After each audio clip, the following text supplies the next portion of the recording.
வணக்கம். தினமலர்.com மாலை 4 மணி செய்திகள். முக்கிய நிகழ்வுகள்.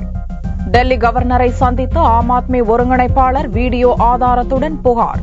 ஆட்சி அமைக்க பாரதிய ஜனதா குதிரை பேரம் நடத்துவதாக குற்றச்சாட்டு. மழை வெள்ளத்தில் தத்தளிக்கும் காஷ்மீரில் 4 லட்சம் பேர் நிர்கதி. உதவி கிடைக்காமல் பொதுமக்கள் ஆவேசம். மழை வெள்ளத்தை பயன்படுத்தி ஊடுருவ முயற்சி. காஷ்மீரில் நடந்த துப்பாக்கிச் சண்டையில் 3 பயங்கரவாதிகள் சுட்டுக் கொலை. விரிவான செய்திகள். ஆம் ஆத்மி கட்சி ஒருங்கிணைப்பாளர் அரவிந்த் கெஜ்ரிவால் டெல்லியில் ஆட்சி அமைக்க பாரதிய ஜனதா குதிரை பேரம் நடத்துவதாக கவர்னர் நஜீப் ஜங்கை சந்தித்து வீடியோ ஆதாரங்களை அளித்தார். டெல்லியில் ஆட்சி அமைப்பதற்காக பாரதிய ஜனதாவும் ஆம் ஆத்மி கட்சியும் கடுமையாக போட்டி போடுகின்றன. ஆம் ஆத்மி கட்சி எம்எல்ஏ தினேஷ் மொகானியாவுக்கு 4 கோடி ரூபாய் கொடுத்து இழுக்க பாரதிய ஜனதா எம்எல்ஏ ஷெர்சிங் தாகர் முயன்றதாக வீடியோ காட்சியை 2 நாட்களுக்கு முன் கெஜ்ரிவால் வெளியிட்டார். இந்நிலையில் டெல்லி துணை நிலை ஆளுநர் நஜீப் ஜங்கை புதனன்று ஆம் ஆத்மி ஒருங்கிணைப்பாளர் அரவிந்த் கெஜ்ரிவால் சந்தித்தார். அப்போது ஆம் ஆத்மி எம்எல்ஏவை விலைக்கு வாங்க பாரதிய ஜனதா தலைவர்கள் முயற்சிப்பதாக புகார் கூறிய கெஜ்ரிவால் இதற்கு வீடியோ ஆதாரத்தையும் கவர்னரிடம் அளித்தார்.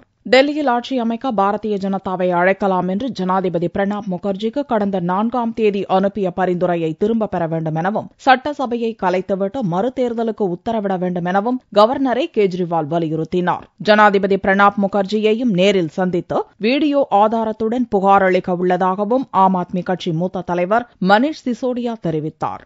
उन्होंने यही कहा है कि मैं इसको देखूंगा. हमने उनसे रिक्वेस्ट किया था कि आप इसको पूरे को ध्यान से देखिएगा. इसमें सीधे सीधे खरीद फरोख्त करने की कोशिश की जा रही है, लालच दिया जा रहा है विधायकों को और अपनी कस्टडी में लेके रखने की बात की जा रही है. आने वाले समय में इसको राष्ट्रपति महोदय को भी देंगे सीडी की कॉपी, क्योंकि अभी उनकी पहली वाली रिकमेंडेशन भी एलजी साहब की रिकमेंडेशन वही है राष्ट्रपति साहब के पास में.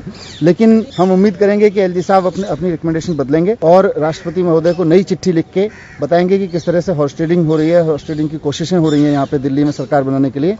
इसलिए सरकार बनाना संभव नहीं है और विधानसभा को भंग करना ही अब एकमात्र विकल्प है. பாரதிய ஜனதாவை ஆட்சிக்கு வரவிடாமல் தடுப்பதற்காக காங்கிரஸ் மற்றும் இதர கட்சிகளுடன் தொடர்பு கொண்டு பேச்சுவார்த்தை நடத்தி வருவதாக அரவிந்த் கெஜ்ரிவால் செவ்வாயன்று தெரிவித்திருந்தார். இதனால் டெல்லியில் அரசியல் களம் மீண்டும் சூடு பிடித்துள்ளது.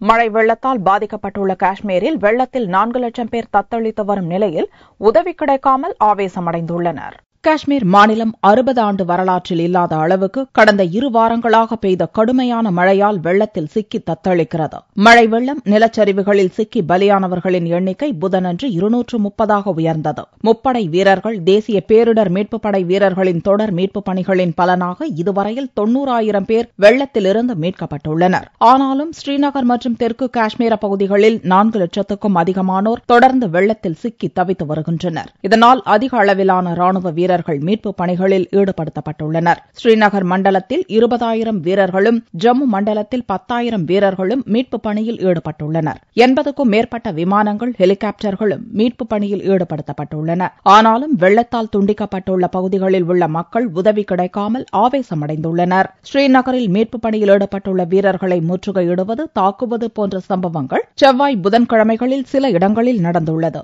ஸ்ரீநகரில் குறிப்பிட்ட பகுதியில் மீட்பு பணியில் ஈடுபடும்படி மக்கள் கூறியதை கேட்காமல் இன்னொரு திசையில் வீரர்கள் சென்றதால் அவர்களை தாக்கியுள்ளனர். இதில் 2 வீரர்கள் காயமுற்றுள்ளனர். இதுபோன்ற தாக்குதல்கள் மற்றும் மக்களின் ஆவேசத்தால் உணவு மற்றும் இதர நிவாரணப் பொருட்களுடன் வந்த 4 ஹெலிகாப்டர்கள் ஸ்ரீநகரில் உள்ள கவர்னர் மாளிகை வளாகத்தில் உள்ள ஹெலிபேடில் தரையிறங்காமல் திரும்பிச் சென்றன. ஸ்ரீநகரின் பல பகுதிகளில் 10 அடி ஆழத்துக்கு தண்ணீர் தேங்கி நிற்பதே மக்களின் ஆவேசத்துக்கு காரணமாக அமைந்துள்ளது. ஏராளமான வீடுகளின் மாடியில் சிக்கி தவிக்கும் மக்கள் உதவிக்காக தொடர்ந்து கெஞ்சி வருகின்றனர். காஷ்மீரில் வெள்ளத்தில் சிக்கிய மக்களை மீட்பதற்காக 1.5 நாளில் மிதவை பாலத்தை ராணுவத்தினர் கட்டி முடித்துள்ளனர். ஜம்மு காஷ்மீரில் மழை வெள்ளத்தில் சிக்கியிருக்கும் 4 லட்சம் பேரை மீட்கும் பணியில் ராணுவத்தினர் ஈடுபட்டுள்ளனர். வெள்ளத்தால் கடுமையாக பாதிக்கப்பட்டுள்ள ஜம்மு அருகே உள்ள பர்ஜாலா எனும் பகுதியில் தாவி ஆற்றின் குறுக்கே 950 அடி நீளமான பாலம் அமைந்திருந்தது.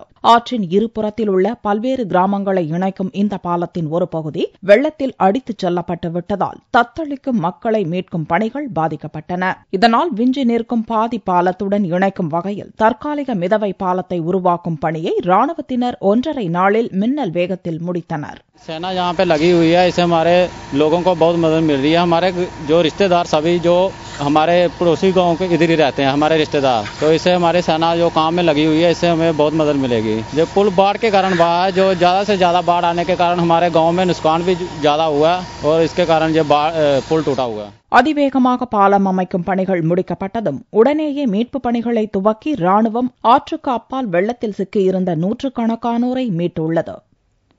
எல்லையில் ராணுவத்தினருடன் நடந்த துப்பாக்கிச் சண்டையில் 3 பயங்கரவாதிகள் சுட்டுக் கொல்லப்பட்டனர்.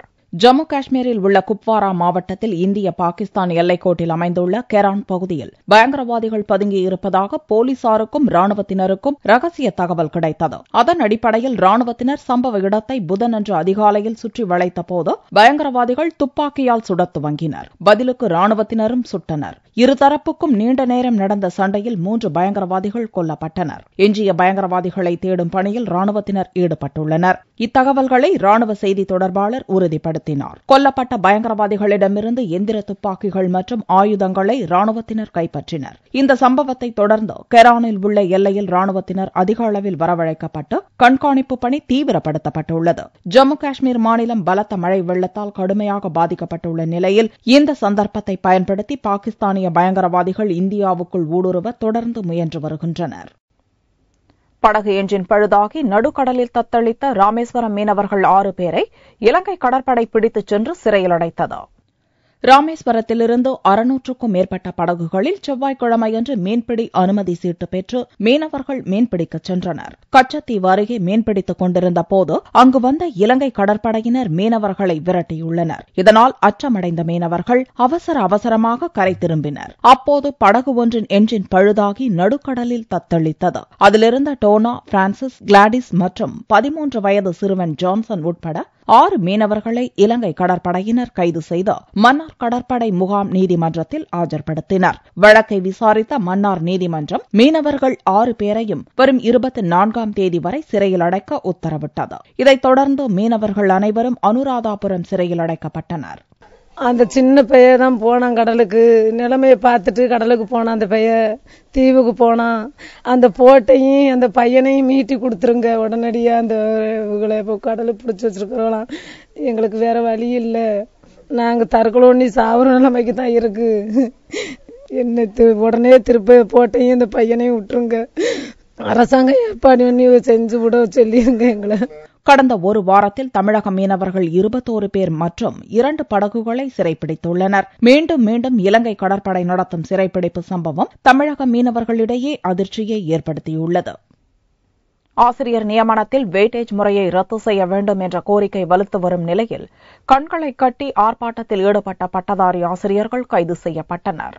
ஆசிரியர் பணி நியமனத்துக்கு ஆசிரியர் தகுதி தேர்வு கட்டாயமாக்கப்பட்டு கடந்த ஆண்டு தேர்வு நடைபெற்றது. இடைநிலை ஆசிரியர் படிப்பு மற்றும் பட்டதாரி ஆசிரியர் படிப்பு முடித்த 10 லட்சம் பேர் தேர்வு எழுதினர். 10,782 இடங்களுக்கு நடைபெற்ற இந்த தேர்வில் மொத்தம் 72,711 பேர் தேர்ச்சி பெற்றனர். இந்த நிலையில் தமிழக அரசு தகுதிக்காண் மதிப்பெண் முறை என்ற வெயிட்டேஜ் முறையை கொண்டு வந்தது.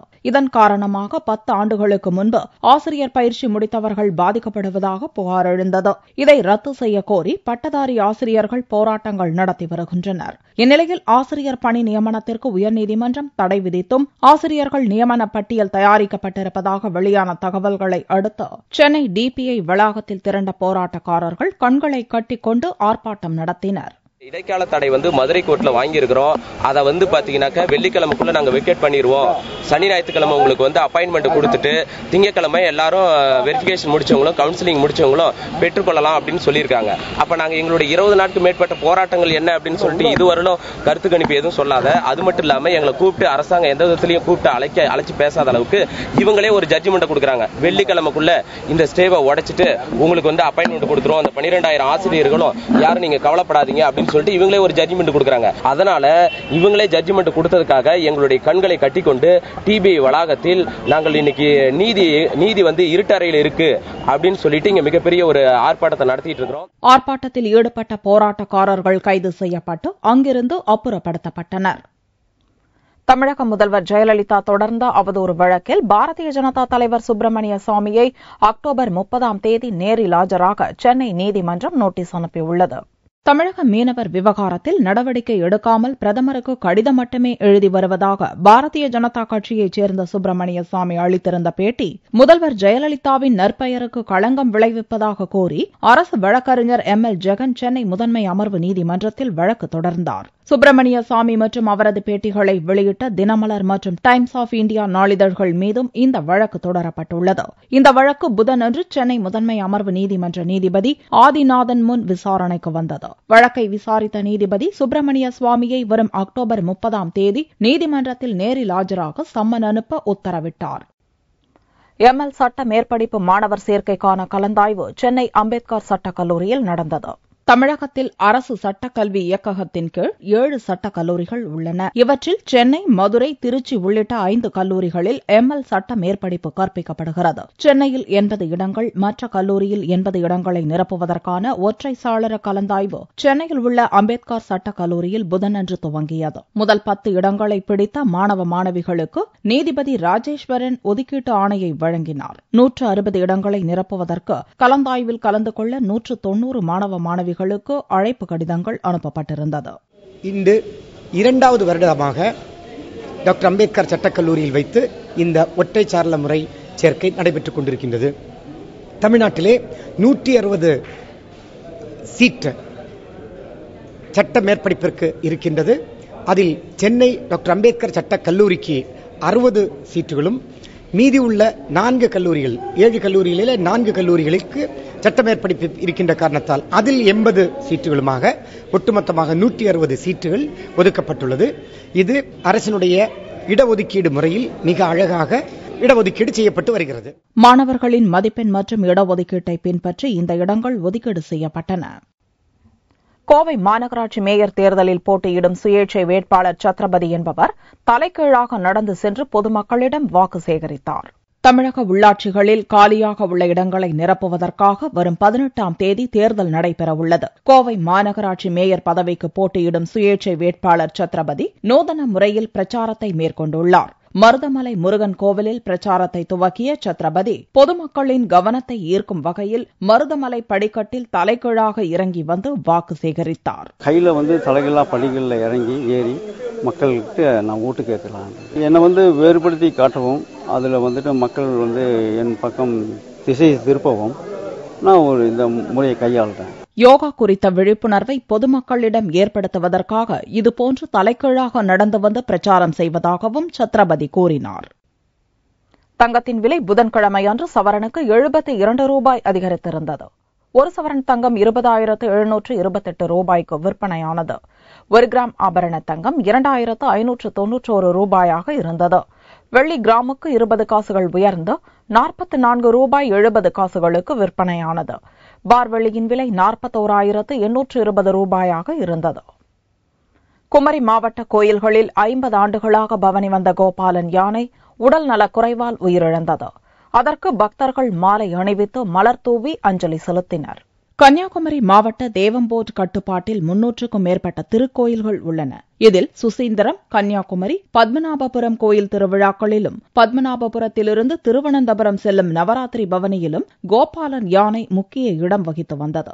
67 வயதான கோபாலன் குழித்துறை மகாதேவர் கோயிலில் தங்கியிருந்த நிலையில் அதற்கு கடந்த சில ஆண்டுகளாக அடிக்கடி மதம் பிடித்ததோடு உடல்நலக்குறைவும் ஏற்பட்டது. கால்நடை மருத்துவர்கள் கோபாலனுக்கு தொடர்ந்து சிகிச்சை அளித்து வந்த நிலையில் செவ்வாயன்று மாலை சிகிச்சை பலனின்றி உயிரிழந்தது. தகவல் அறிந்த பக்தர்கள் மகாதேவர் கோவிலுக்கு திரண்டனர். அங்கு யானையின் உடலுக்கு மாலை அணிவித்து மலர் தூவி கண்ணீர் மல்க அஞ்சலி செய்தனர். குழித்துறை கோபால யானை 1954ஆம் ஆண்டு இங்கு கொண்டு வரப்பட்டது. அந்த டைமிலே யானைக்கு 8 வயது இருந்தது. குழித்துறை மட்டுமல்லாமல் கன்னியாகுமரி மாவட்ட அனைத்து கோவில்களுக்கும் எழுநலத்துக்காக இந்த யானை பயன்படுத்தி வந்தது. கடந்த 10-15 நாட்களாக யானைக்கு உடம்பு சரியில்லாமல் அவல நிலையில் இருந்து வந்தது. நேற்று மாலை 6:30 மணி அளவில் அது இறைவனடி சேர்ந்ததாக.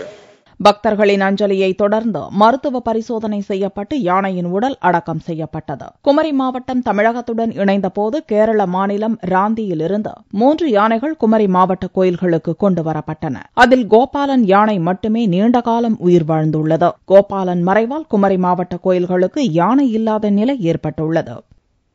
மீண்டும் செய்திகள் இந்திய நேரப்படி இரவு 8 மணிக்கு. வணக்கம்.